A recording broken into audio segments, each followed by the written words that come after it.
नमस्ते दोस्तों। अभी हम पढ़ेंगे बिहार का ज्योग्राफी। बिहार के ज्योग्राफी में आज का जो मेरा टॉपिक होगा वो है बिहार की प्रमुख नदी घाटी परियोजनाएं। ठीक है, बिहार की जो प्रमुख नदी घाटी परियोजनाएं हैं उसी के बारे में आज हम डिस्कस करेंगे। सबसे पहले हम जान लेते हैं कि बिहार की जो प्रमुख नदी घाटी परियोजनाएं हैं वो कितनी हैं। तो बिहार में मुख्यतः 3 प्रमुख नदी घाटी परियोजनाएं हैं। ठीक है, इनमें कोसी परियोजना एवं विद्युत गृह पहला है, कोसी परियोजना। उसके बाद सोन, बैराज और तीसरा गंडक। ठीक है, इन तीनों परियोजनाओं को कमांड एरिया डेवलपमेंट प्रोग्राम 1974, ठीक है 1974 में लाया गया था। ये तीनों परियोजनाएं राज्य सरकार की है, ठीक है, स्टेट गवर्नमेंट। अब इसको एक एक करके देख लेते हैं सारे परियोजनाओं को। तो सबसे पहले देखेंगे कोसी परियोजना एवं विद्युत गृह। कोसी परियोजना उत्तरी बिहार की प्रमुख बहुउद्देशीय परियोजना है जो 86 करोड़ रुपए की लागत से पूरी हुई है। इन परियोजना के निर्माण से पूर्व प्रदेश की लगभग 3200 हेक्टेयर कृषि भूमि कोसी नदी के अनिश्चित प्रवाह पथ तथा भयंकर बाढ़ से प्रभावित हो जाते थे।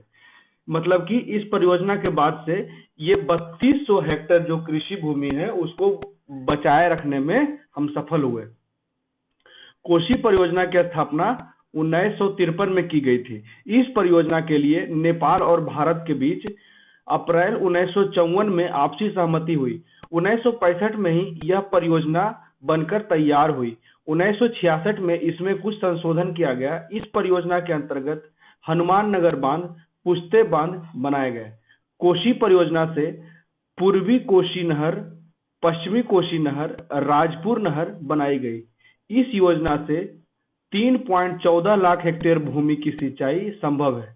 ठीक है, एक तो बाढ़ से ही बचाता है और उसके बाद सिंचाई के लिए जल भी उपलब्ध कराता है। इस परियोजना के अंतर्गत से कटेया, ठीक है, कटेया नामक स्थान पर एक जल विद्युत गृह स्थापित किया, ठीक है, जिससे कि विद्युत का उत्पादन होगा। तो इससे 3 फायदे हमें हो रहे हैं। पहला, बाढ़ से रक्षा हो रहा है, ठीक है, और दूसरा, कृषि के लिए, सिंचाई के लिए जल उपलब्ध किया जा रहा है, और तीसरा, बिजली उत्पादन हो रहा है। ठीक है, तो ये पॉइंट्स याद रखिएगा, मेंस में बहुत काम देगा। अब देख लेते हैं हनुमान नगर अवरोध बांध, जो कोसी बैराज कहा भी जाता है। नेपाल में हिमालय की तराई में चेत्रा से लगभग 45 किलोमीटर दक्षिण कोसी नदी पर 11 मीटर लंबा तथा बांध भीमनगर के समीप बनाया गया है, जो हनुमान नगर या कोसी बराज के नाम से प्रसिद्ध है। के समीप दाएं ओर भारदा तक 2458 मीटर एवं बाईं ओर भीमनगर तक 1895 मीटर 2 लंबे तटबंधों का निर्माण किया गया है। ठीक है, जैसे ये नदी है, एक दायां एक बायां, ठीक है, तो इधर भी जो दायां है वो 2458 है, जो बायां है 1895 है। ठीक है, इधर वर्धा है और इधर भीम है।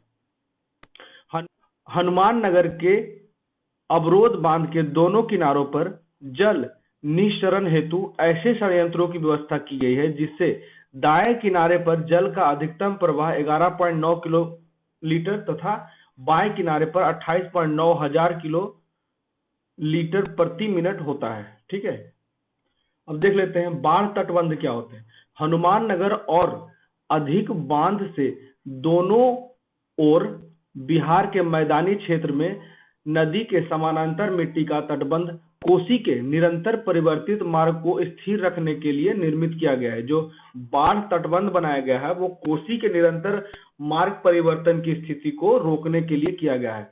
ठीक है, दाएं किनारे पर भारदा से घोघेपुर तक तटबंध की लंबाई लगभग 124 किलोमीटर है। ठीक है, निर्मली को बाढ़ मुक्त रखने के लिए एक वृत्ताकार बांध भी निर्मित किया गया है तथा इस अवरोध बांध से उत्तर की ओर 13 किलोमीटर लंबी एक नियंत्रणात्मक बांध का निर्माण भारदा से भिकुड़ी तक किया गया है। इन बांधों के अतिरिक्त महादेव, मरु, डलवा तथा निर्मली तटबंध बनाए गए हैं जो नदी तट से एवं अपवर्तन के अतिरिक्त लगभग 2.65 लाख हेक्टेयर क्षेत्र को बाढ़ से सुरक्षा प्रदान करते हैं, परंतु दोनों मुख्य तटबंध के मध्य में स्थित लगभग 300 गांवों की लगभग 1 लाख हेक्टेयर कृषि भूमि पर त्वरित बाढ़ से प्रभावित होती है। ठीक है, ये भी याद रखिएगा, जहां बचाता है वहीं 300 गांव लगभग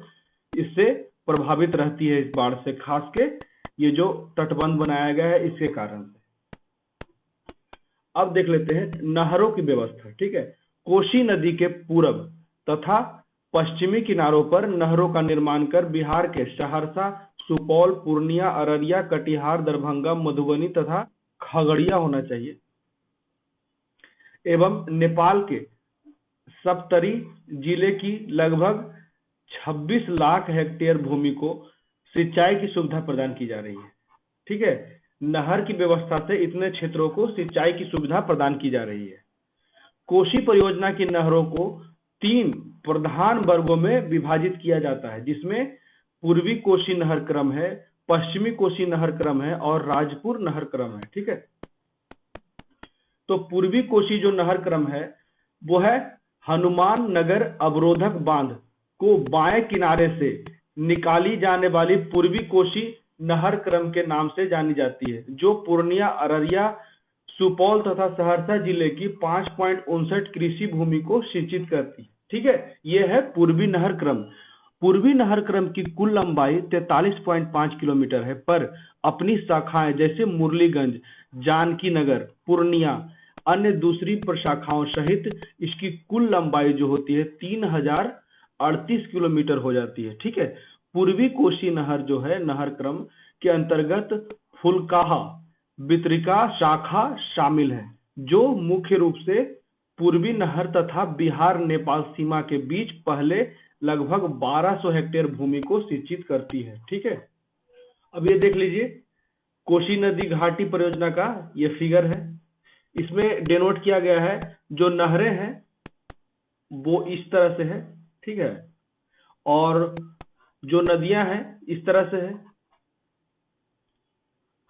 और जो इस पॉइंट वाइज बना हुआ है वो सिंचित क्षेत्र है। ठीक है, तो जैसे देख लीजिए ये सारा जो बना हुआ है ना, ये नहरें हैं। ठीक है, और नदियां ये नदी है। ठीक है,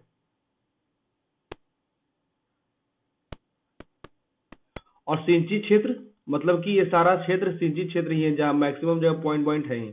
ठीक है, अब देख लेते हैं पश्चिमी कोसी नहर। पश्चिमी कोसी नहर क्रम का मुख्य उद्देश्य बिहार के दरभंगा एवं बेगूसराय जिले के लगभग 3,10,000 हेक्टेयर तथा नेपाल के सप्तरी जिले की 28,000 हेक्टेयर भूमि को सिंचाई की सुविधा प्रदान करना है। इस काम के लिए 113 किलोमीटर लंबी नहरों का विकास किया गया है। 113 किलोमीटर लंबी नहरों का विकास किया गया है। इस क्रम की मुख्य शाखा हनुमान नगर अवरोधक बांध के दाईं ओर से निकाली गई है। इन नहरों के अतिरिक्त नेपाल के भाग जोड़ा के समीप चतरा नामक स्थान तथा बेगूसराय जिले की 85,890 हेक्टेयर भूमि तथा दाहिने किनारे पर पश्चिमी कोसी नहर द्वारा सप्तपरी जिले के 28,300 हेक्टेयर भूमि को सिंचित करती है। मेनली नहर का काम ही है सिंचित करना। ठीक है, बस उस क्षेत्र को याद रखिए कि जहां से कोसी दिशा भ्रमण करती है और किस किस जिलों में जाती है, वहीं वहीं अपनी नहरों की सुविधा उपलब्ध कराएगी। ठीक है, अब देखिए राजपुर नहर क्रम। तो हनुमान नगर के बाएं किनारे से निकाली जाने वाली इस नहर क्रम का विस्तार पूर्वी कोसी नहर क्रम और पूर्वी बाढ़ तटबंध के मध्यवर्ती क्षेत्र में विस्तृत है। राजपुर नहर व्यवस्था के अंतर्गत एक शाखा नहर राजपुर तथा 4 उप शाखा नहर मधेपुरा, गम्हरिया, सहरसा, सुपौल सहित इसकी कुल लंबाई जो है 366 किलोमीटर है।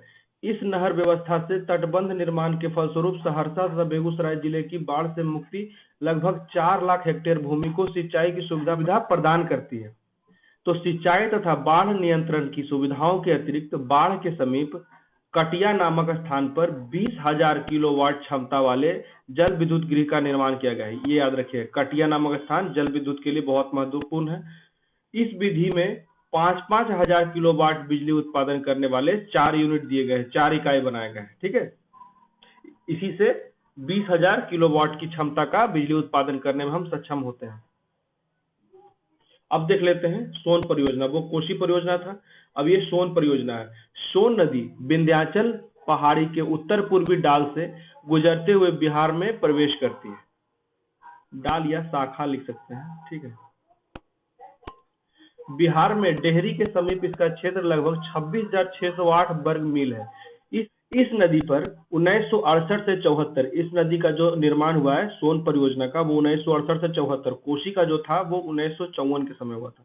तो ये याद रखेंगे कि सोन नदी परियोजना का निर्माण 1968 से 74 के बीच पहला एनीकट निर्मित किया गया था, जो नहरों को खासकर रबी फसलों की सिंचाई के लिए भोजपुर, रोहतास, गया, ठीक है, औरंगाबाद तथा पटना जिले को जल उपलब्ध कराता है। बाद में डिहरी के समीप बने पहले एनीकट से लगभग इन 12 किलोमीटर दक्षिण इंद्रपुरी नामक स्थान पर एक नया तथा अत्यंत मजबूत बांध बनाया गया। इस स्थान पर नदी की कुल चौड़ाई 3,81,000 मीटर है, परंतु बराज की कुल चौड़ाई मात्र 1412 मीटर ही रखी गई है। सोन बराज के बाईं ओर स्लिपवे तथा 8 भूमिगत स्लूइसवे है, ठीक है, तथा और 4 भूमिगत स्लूइसवे है। इसके बारे में विस्तार से जाना होगा तो गूगल कर लीजिएगा, ठीक है, इसमें फिगर के साथ दिया हुआ है। इसके अतिरिक्त 6.7 मीटर चौड़ी सड़कें भी निर्मित की गई है। बराज के दोनों किनारों को निर्मित कर न केवल पश्चिमी तथा पूर्वी सोन नहरों को पर्याप्त सुविधा दी गई है, बल्कि सोन की नहरों में आंतरिक परिवहन व्यवस्था भी सुलभ कराया गया है, ठीक है। यह है सोन नदी परियोजना, इसमें भी उसी तरह का फिगर दिया हुआ है। ये नहर हो गया, नदी हो गया और सिंचित भूमि हो गया, ठीक है। तो ये नहरें इस तरह से फैली हुई है सारी।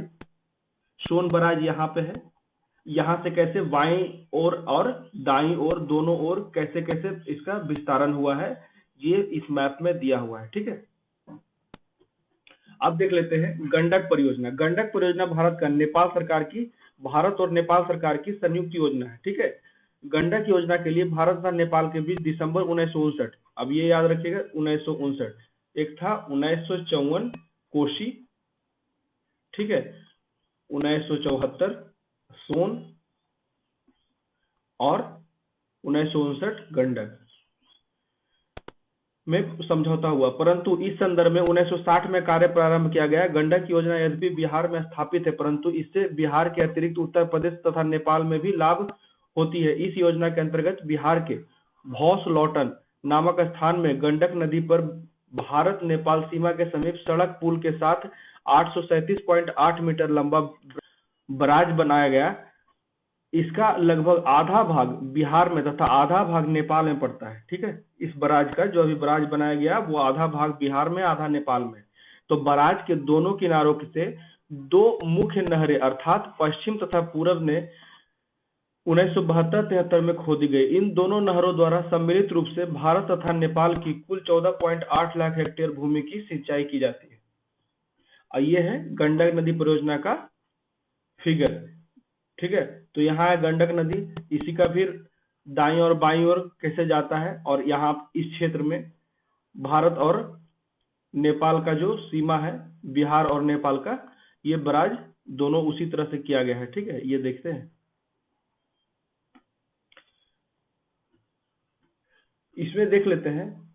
पश्चिमी नहर वस्तुतः नेपाल में प्रारंभ होती है, जबकि पूर्वी नहर बिहार में प्रारंभ होती है। पश्चिमी नहर का निर्माण बिहार के सिवान, ठीक है, जिले की 5.6 लाख हेक्टेयर तथा उत्तर प्रदेश के गोरखपुर एवं देवरिया जिलों में 3.2 लाख हेक्टेयर भूमि की सिंचाई के उद्देश्य से किया गया है। पश्चिमी तट से ही एक और निकाली गई जो नेपाल के भेरवा जिले में सिंचाई की सुविधा प्रदान करती है। पश्चिमी मुख्य नहर की कुल लंबाई 192 किलोमीटर है, जिसका कुछ हिस्सा नेपाल में तथा बड़ा हिस्सा उत्तर प्रदेश और बिहार के सिवान गोपालगंज जिले में पड़ता है। पूर्वी तथा पश्चिमी चंपारण, मुजफ्फरपुर, दरभंगा जिले के लगभग 6.8 लाख हेक्टेयर तथा नेपाल के लगभग 40,000 हेक्टेयर से अधिक क्षेत्रों में सिंचाई की सुविधा प्रदान कराने वाली प्रमुख नहर की कुल लंबाई 238 किलोमीटर है, ठीक है। इसके अतिरिक्त इस योजना के अंतर्गत 2 विद्युत उत्पादन गृह को भी निर्मित किया गया है। एक विद्युत गृह बिहार में है तथा दूसरा नेपाल क्षेत्र में प्रमुख पश्चिमी नहर के 12 किलोमीटर पर स्थित है। फिलहाल राज्य के अंतर्गत 18 बृहद परियोजनाएं अपने निर्माण के विभिन्न चरणों में है। ठीक है, इनमें से पश्चिमी कोसी नहर, अपर किऊल जलाशय, अजय बराज, बटेश्वर, उसके बाद स्थान फेज 1 आदि शामिल है। इसके अतिरिक्त अंतर्राज्यीय योजनाएं भी शामिल है, जैसे छत्तीसगढ़, उत्तर प्रदेश, बिहार के अंतर्गत बाण सागर परियोजना, ठीक है, जो सोन नदी पर है। ये अंतर्राज्यीय है, याद रखिएगा, अंतर्राज्यीय परियोजना। तो और कदबन जलाशय योजना, कनहर जलाशय योजना, जमनिया पंप नहर योजना, उत्तरी महानंदा सिंचाई योजना। ठीक है, राज्य की सिंचाई कार्यों को 2 वर्गों में विभाजित किया गया है, बड़े सिंचाई कार्य और छोटे सिंचाई कार्य। 1978-79 योजना आयोग ने सिंचाई परियोजनाओं का यह नया वर्गीकरण आरंभ किया, योजना आयोग द्वारा किया गया था। ठीक है, बड़ी सिंचाई योजना परियोजनाएं शामिल की जाती है जिसके नियंत्रण में 10,000 हेक्टेयर से अधिक भूमि योग क्षेत्रफल होता है। ठीक है, मध्यम सिंचाई योजना होती है जिसमें 2,000 से 10,000 हेक्टेयर कृषि योग्य क्षेत्रफल शामिल हो, और सबसे छोटी जो सिंचाई योजना परियोजना होती है जिसमें 2,000 से कम होता है। ठीक है, जिसके नियंत्रण में 2,000 हेक्टेयर तक का क्षेत्रफल उपलब्ध होता है। तो तीनों क्लियर हो गए। तो ये था हमारा बिहार का प्रमुख नदी परियोजनाएं, जो 3 थी मुख्यतः, कोसी, सोन और गंडक। ठीक है, इसके बारे में और भी अगर पढ़ना हो तो कमेंट करके मुझे बताएं। मेरे वीडियो को कैसा लगा प्लीज बताएं कमेंट करके। मेरे वीडियो को लाइक करें, शेयर करें और कमेंट करें, और मेरे चैनल को सब्सक्राइब करें। Thank you.